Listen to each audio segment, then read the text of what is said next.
Good afternoon, and thanks for inviting me. So the floor is mine now, and I have to convince that climate is changing.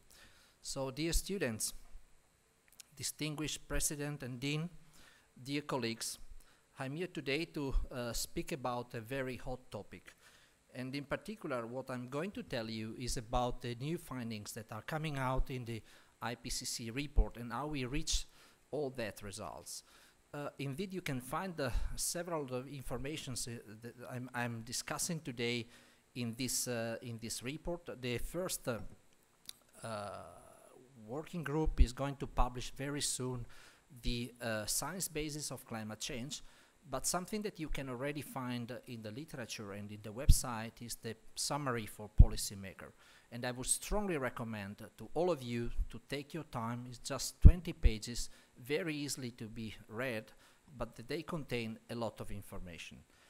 And one of the most important things that we can find there is that the temperature of our planet is red. If you look at this graph that is showing the average observed change in the surface temperature in between 1901 and 2012, you see that most of our planet is red, except of a few areas. You don't see anything in the polar region, and it's not because we have a constant or a constant temperature or whatever, but it's because we don't have too many data. And in fact, polar region are among the most among the places in which we have the major changes in temperature. So warming of the climate system is unequivocal, and most of the observed increase in global average temperature since the mid-20th century is very likely, and I would like to underline that, to be due to the increased anthropogenic emission of CO2.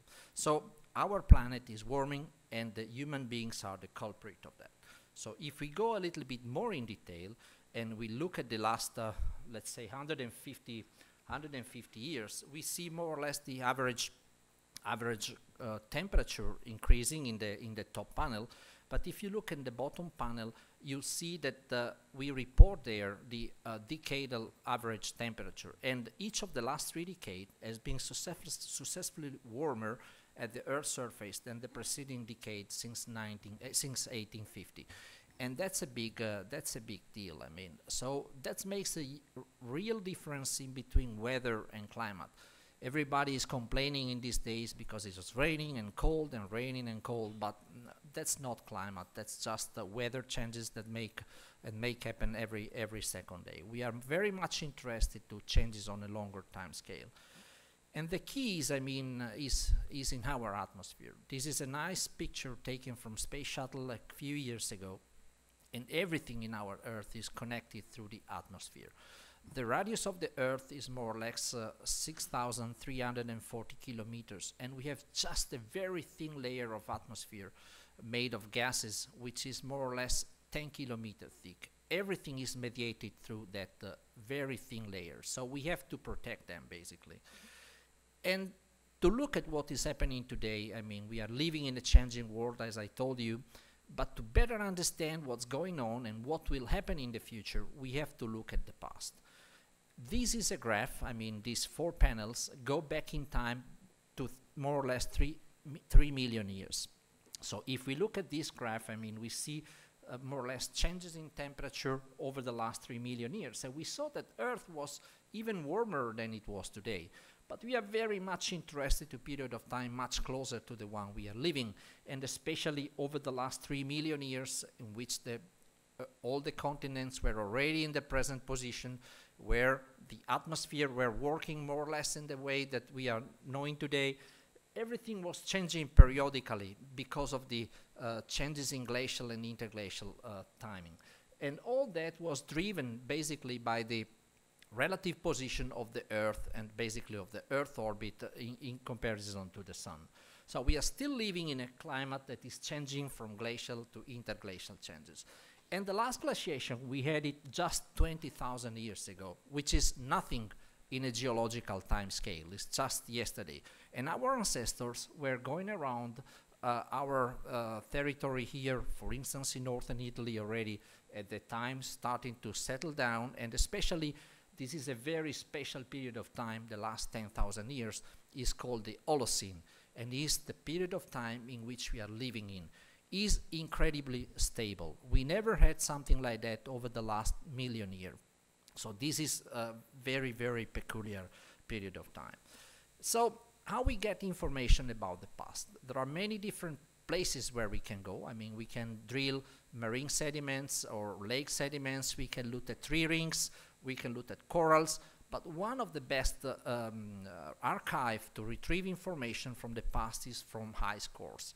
Ice cores because we have stratification of snow falling down here by here, accumulating, and we have places around the world where we can retrieve information back in time nearly 1 million years. So detailed information on climate and forcing factors. That's the reason why we are going on these places. I mean, as the Ding said before, we go on remote places like Antarctica or Greenland, or even in the Alps, to retrieve ice cores, which are barrels of more or less 10 centimeter in diameter that can be long as much as 4 kilometers, and they can contain a lot of information. We are very careful. I mean, there is a lot of logistic behind and a lot of skill from an analytical point of view because of the analysis of that. But the number of information that we can obtain are really wonderful. So snow is becoming old, and I told you snow is accumulating year by year in several places in our planet. So it's becoming denser and denser and denser. At a certain point, it's transformed in ice. And within the ice, I mean, we have the dust, which is entrapped when the snow falls down. We have the water itself. Ice is just frozen water in which contain a lot of information on proxies of the past temperature and forcing factors. And also, within the ice, we have bubble of air. So we can extract the air, dating the air, going back 1,000 and hundreds of thousands years and reconstruct the climate of the past and putting together forcing factors like greenhouse gases or dust and the temperature. So a lot of information can be retrieved out of that. So this is more or less the results that we can obtain. This is 800,000 years ago, nearly 1 million years, 700,000, 600,000, and this is more today, more or less today. This is how our climate works in a normal situation. But we know that especially over the last couple of hundred years, we are moving out from equilibrium, but we will come later on that. So here you have a proxy of a temperature. When I say proxy, I say a parameter, I mean a parameter that tells us about the temperature of the past. And this is more or less confirming what we have seen in the sketch before. So when we have an alternate warm period and cold period, warm and cold, coming very closely to the last glacial maximum here and then to the Holocene, our present period of time. And as you can see already that we had period of time in the past, especially this one, 120,000 years ago, that was warmer than today. In fact, sea level was more or less 9 meters higher than today. And of course, it was just because of natural reasons, no humans affecting climate at that period of time. And then we went through a glacial area. Presently here, average temperature were more or less 8 degrees lower than today. That means that most of the water was entrapped into the polar ice cap.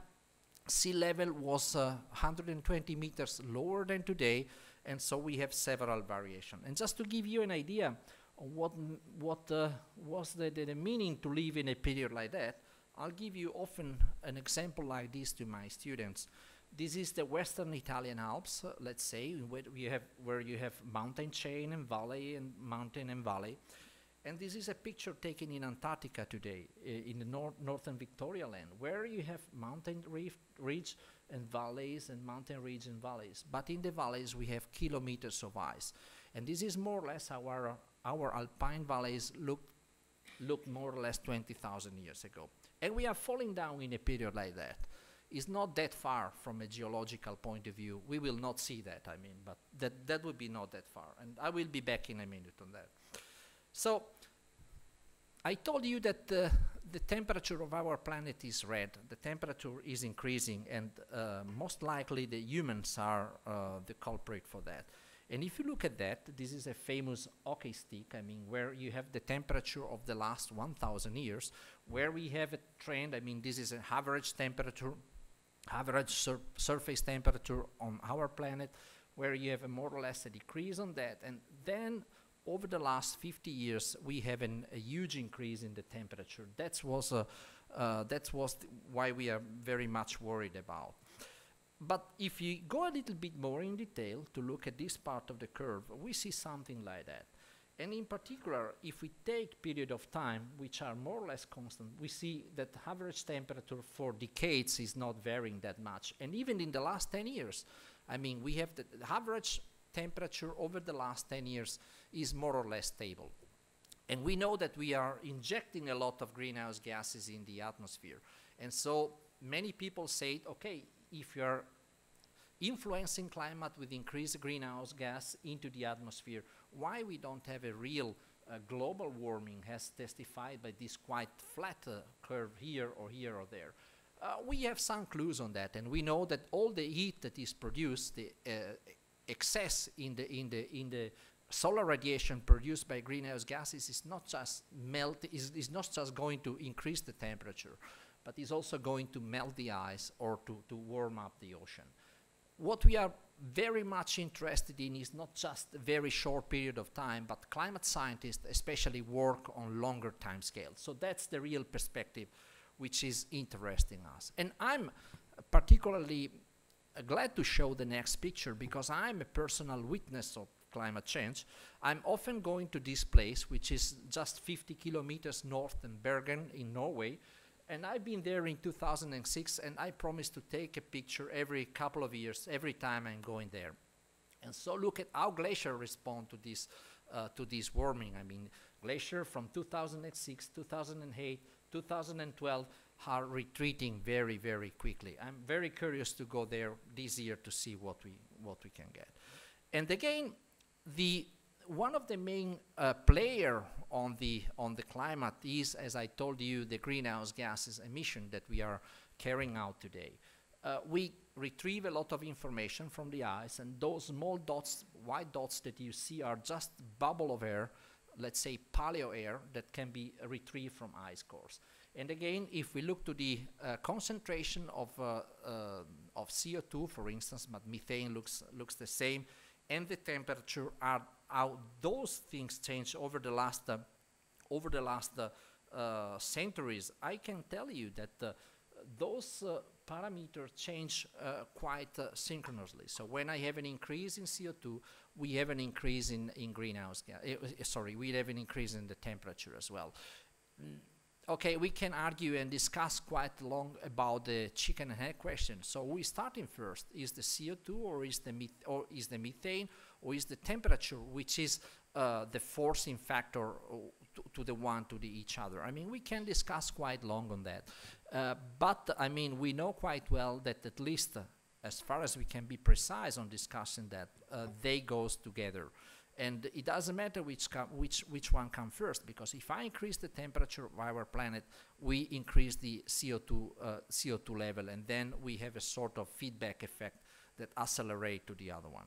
But again, if you look at that, this is the CO2. Sorry, this is CO2. I mean, it doesn't appear in the graph.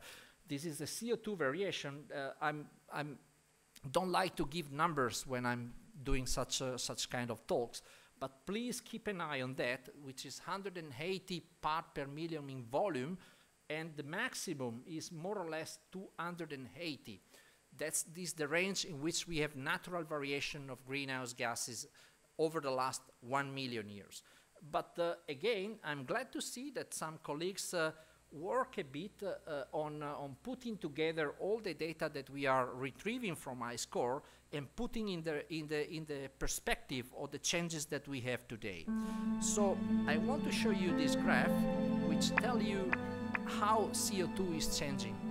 And you'll see here, I mean, I'm speaking while this graph is going, you have a clock here with the years that are passing. You have the years from 1979 to today, you'll see in a while.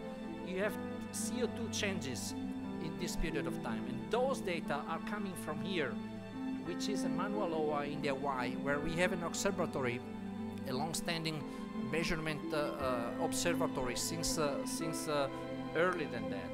And you see other places around the world, from the South Pole to more or less the Arctic, where we get all these measurements.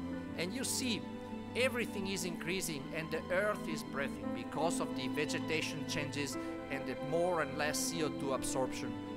But the most important thing is to look at that. I mean, we'll see seasonal variation in greenhouse gases.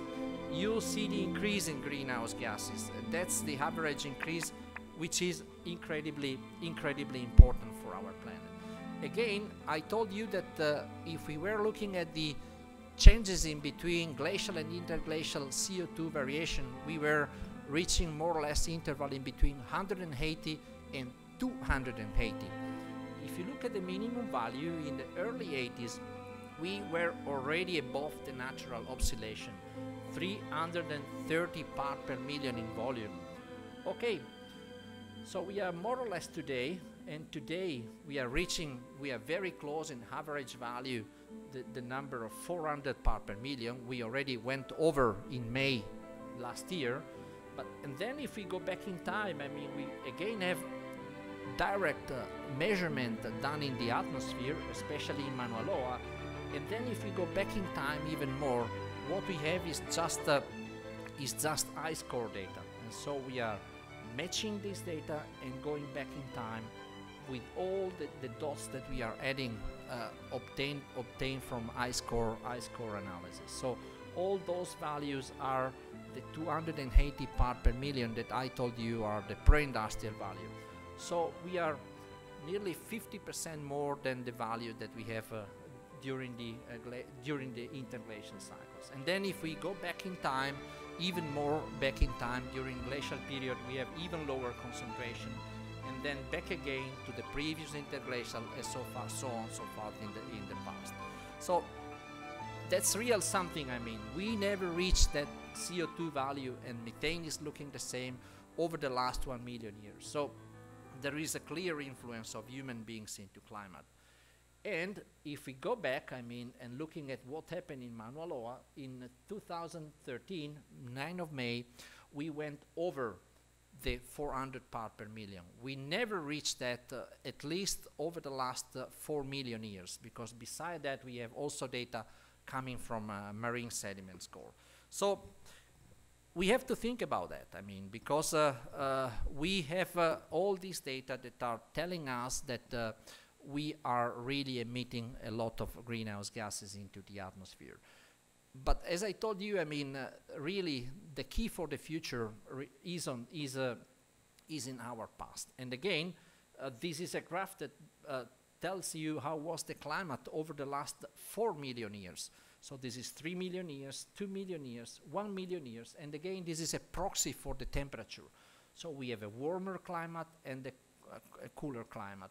So we see that there is more or less a general decreasing trend, except then that we start to have this more or less huge oscillation over the last 1 million years. Is more or less what I showed you before. These data are coming from marine sediments. But again, this is really the clue for the future, I mean, because we are very much interested to look into the past to see what might happen in the future.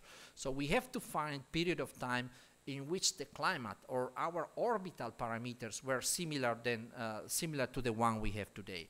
And this one is one of those periods. It's more or less 700,000 years ago. Another one is more or less 400,000 years ago. In those periods of time, we can really compare what is happening today and what happened long time ago. Of course, at that time, we had no humans. So we can test our models, our climate models, and to look if they are able to predict the past climate, so we can also use them for the future. That's the period of time that I was telling you, and in which we had a very similar kind of parameters. So where are we going for the future? I told you we compare different period of times. So we put together on the same interval of time the last period of time with the temperature. I mean, so the last 20,000 years, so with the last glacial maximum, the temperature was, I told you, more or less 8 degrees lower than we have today. And when I say today, I say before the Industrial Revolution, and then we have the huge increase, and then we enter during the last 10,000 years, our present period of time. So let's compare with that period of time, in which orbital parameters were similar to the one we are living today. So what would happen in a world working under natural condition? And something that is very easily done if we can put together the two graphs and looking at the past and going back into projecting it into the future. So we is more or less at this time. I didn't tell you that we are now already more or less 0.8 degrees above the natural level, and if you see that, what the real data predict for the future is that the temperature should increase of at least a couple of degrees naturally during the next 10,000 years. But we already have 0.8 degrees in the last 150 years, so we are already quite out of the range for that. And then we will fall most probably in a new ice age. That would be most probably from 10 to 20,000 years ago. But then depends on what will happen because of the greenhouse emission. And this brings me to the final slides that I want to show you, and that would be about the future. I told you that we are using the models. We are testing our climate models into the data that we retrieve from ice core and marine sediments. Those are very valuable archives to reconstruct the past temperature and to test our model. If a climatic model is able to reproduce what happened in the past, is most probably able also to reproduce what will happen in the future. And for that we need scenarios for the future, because I told you we have one of the most important forcing factor today are the greenhouse gases, and we are emitting a lot of greenhouse gases. So we are carefully looking at that, and therefore we are building up scenarios. And especially in the last IPCC report, those two graphs are coming from the summary for policymaker that again I would recommend you to read. We have a representative concentration pathway, so different scenarios that project us into the future. So the blue one is the best scenario and tell us that we are going to reduce emission of CO2. By the way, we have a roadmap for 2030. You might know the one for 2020 that was the reduction of 20% of the emission. We are on the way. We are more or less today at 18%. So task is nearly accomplished. But now we have a new value for 2030. And for 2030, we have to reduce of 40% the emission of greenhouse gases into the atmosphere compared to 1990. So the reason is that we have two scenarios. I mean, this is the best one and this is the worst. There are many in intermediate way. And these two scenarios say that in this case, that if you reduce or stop more or less and go back to the emission that we had in the 90s, we have still a hope. I mean, we are still in time to keep the value of CO2 under a certain level and to keep the temperature of our planet below the 2 degrees, which is more or less the threshold that we have not to go to exceed. But then in the worst case, I mean, we will go much more than that. In the worst scenario, we will go probably over 4 degrees in temperature, and that will mean increase in sea level. I didn't show any graph regarding sea level, although in Venice we are very much interested in that. But over the last 100 years, we already have 19 centimeters increase in sea level, and much more will be in the future under these circumstances. And again, the projection for the sea ice extent, which is another key issue for maritime transport and so on, is strongly decreasing. So we still have a hope, I mean, and I would say that as a scientist, we did our job, and now it's politics who has to take over for the future and take action to reduce greenhouse gas emission in the future. So this brings me to one of the very last slides of my talk today. I mean, I think that the keys is on the word that we see in the middle of that, is sustainability, and I think is the leitmotif of your classes of the next semester is on sustainability. I think I strongly believe on that, because it brings together environment in which we work very much in natural resources, a better exploitation of natural resources, is bring together the word economic, I mean, the word profit, cost saving, economic growth, in which we are very much interested in.